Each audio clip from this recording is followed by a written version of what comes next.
ఆకాంక్షలకు అనుగుణంగా ముఖ్యమంత్రి చంద్రబాబు నాయుడు సారథ్యంలోని ఎన్టీఏ ప్రభుత్వం పనిచేస్తుందని ఇచ్చిన హామీలని నెరవేరుస్తామని రాష్ట్ర వ్యవసాయ శాఖ మంత్రి కింజరపు అచ్చెన్నాయుడు టెక్కలిలో ఆర్టీసీ కొనుగోలు చేసిన 3 కొత్త బస్సులను జెండా ఊపి ప్రారంభించారు. స్వయంగా ఆర్టీసీ బస్సులలో కొద్ది దూరం ప్రయాణించారు.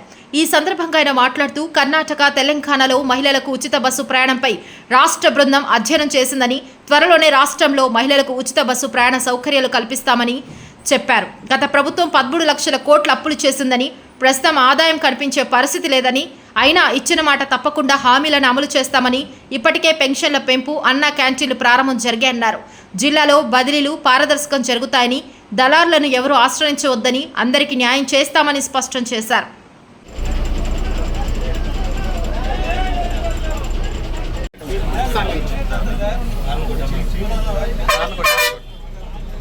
ఓకే కొద్ది ముందుకెళ్ళా ఆప్